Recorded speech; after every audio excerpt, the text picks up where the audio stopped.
آج مین ریسیپی جو ہے وہ ہے سبروسو کی بیسکلی آج میں سموسے فرائی کرنے لگی ہوں. اور آپ کو پتہ ہے کہ جب بھی ہم رمضان کی بات کرتے ہیں تو سب سے پہلے ہمیں مزے دار سے جو کھانوں کی یاد آتی ہے, اور ان میں سب سے پہلے جو ہے ہمیں یاد آتا ہے وہ آتے ہیں جی پکوڑے.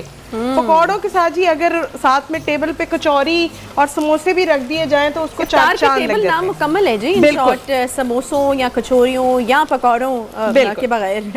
اور اگر ہم بات کریں تھوڑی سی سبروسو کے بارے میں جی, تو سبروسو کی کوالٹی کے بارے میں اگر بات کریں تو کوالٹی کے اندر جی سب سے بیسٹ ہے یہ. اس کی فیڈ سے لے کر اس کی جو مینوفیکچر, اس کی جو پیکنگ ہوتی ہے تب تک جو ہے سب کچھ بہت آٹومیٹک مشینریز کے ساتھ ہوتا ہے.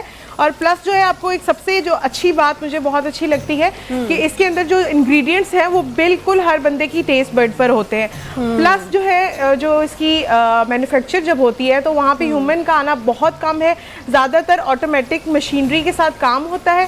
اس کے بعد اگر ہم اس کی کنوینئنس لیول کی بات, اچھا جیسے میں یہاں پہ جب بناتی ہوں تو اس کی کنوینئنس لیول کی اگر بات کریں تو سحر اور افطار کے لیے آپ کے لیے سب سے بیسٹ ہے, چاہے وہ پراٹھے ہوں یا چاہے وہ سموسے یا کچوری ہو. بنانا جو ہے سب کچھ بہت ایزی ہے, جلد از جلد بن جاتا ہے. ہارڈلی 6 سے 7 منٹ میں جو ہے آپ کی چیزیں جو ہے افطار کی اور سحر کی جو ہے وہ ریڈی ہو جاتی ہیں.